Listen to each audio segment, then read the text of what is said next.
There is no ship more iconic and recognized as distinctively Klingon than the classic D-7 cruiser as portrayed in the original series of Star Trek. The D-7 cruiser is the workhorse of the Klingon fleet from the mid to late 23rd century. Over the years, this basic Klingon ship design has been used on screen to portray the refit D-7, also called the Katinga in the motion picture. The hull chassis saw service all the way into the 24th century, most famously in the attack on Deep Space Nine almost 100 years later. A Klingon ship looking just like a D-7 was also used 100 years prior in the Enterprise episode Unexpected. This is highly problematic because it would mean this basic ship design is 100 years old by the time of Captain Kirk. There was a production reason why this happened, which I won't get into right now. But also the second violation was in Star Trek Discovery, when they called a Klingon prison ship a D-7 cruiser, only it bears no resemblance at all to what fans know as the canon D-7, a very kind of strange oversight. Well, there is good news. It looks like for Season 2 of Discovery, CBS is going to make a real effort to correct all their Klingon-related mistakes. And whether you're a lover or hater of Discovery, I'm personally pleased that they will be bringing this iconic starship back to the screen. And it prompts me to want to discuss the nature of the D-7 and why it might only now be making an appearance. But first, let's talk about the design itself. The D-7 is slightly smaller than the Constitution-class cruiser. It's armed with 2 heavy disruptors on the nacelles, plus various turrets for other weapons on the hull. All of these are almost certainly disruptor turrets. The D-7's armament could vary a little. We never really see this ship firing torpedoes in the old series era, but the Katinga class can certainly fire torpedoes from this forward port here, and also from the aft. This forward mounting is probably somewhat universal, which can be outfitted with a sensor dish, torpedo launcher, or some other kind of energy weapon such as a heavy disruptor. Now, a lot of Starship geeks gawk at what appears to be a major vulnerability here, the long neck or boom section.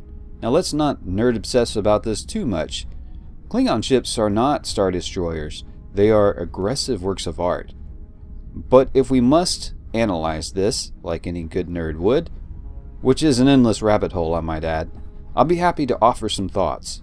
Perhaps a fitting analog to Star Trek ships are ships of sail, which have a lot of delicate rigging and sails, but that rigging is essential to their function. Now imagine if all those rigging and sails were invisible.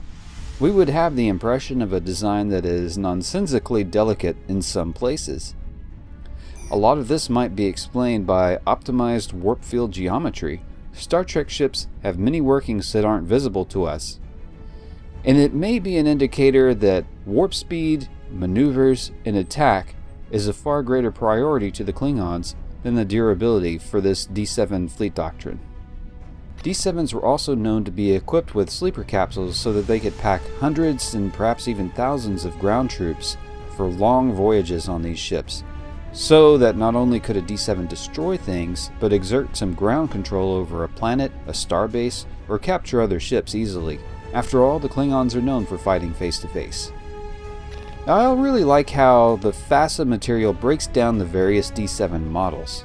The D-7A was the first and the most common version by the old series era, and it isn't armed with torpedoes, but it was the main frontline ship in FASA's alternate 4 years war between the Federation and the Klingons.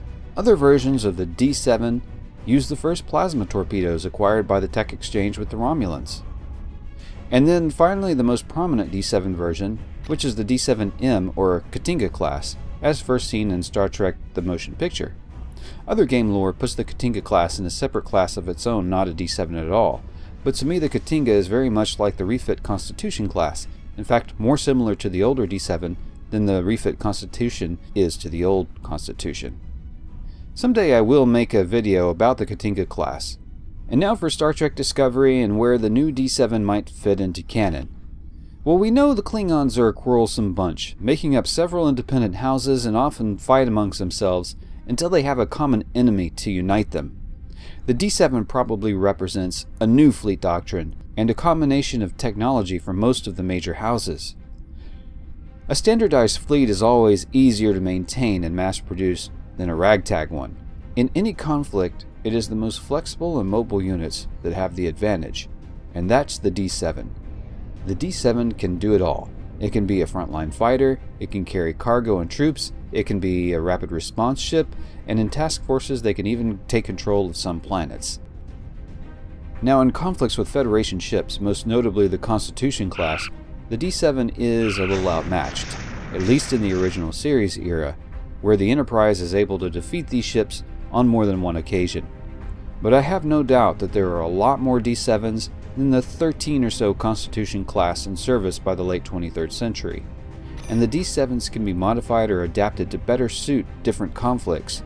I can envision a fleet of D-7s on the Romulan border which are designed specifically to counter Romulan stealth tactics, and a separate type of D-7 fleet on the Federation border designed to maximize damage to Starfleet ships. The D-7s are the wolves of the quadrant, versatile, well-armed, designed to work in packs, and adapt to changing chaos of battle. I have no doubt that the one we will see in Discovery will be a highly augmented or detailed version compared to the old style's D-7 that I've created here. And I'm very much looking forward to CBS putting the Klingon fleet right, and to see this truly iconic and classic design resurrected. Thank you for watching Space Friends and Starship Cruise. Don't forget to subscribe and consider supporting the channel on Patreon at patreon.com/resurrected. Until next time.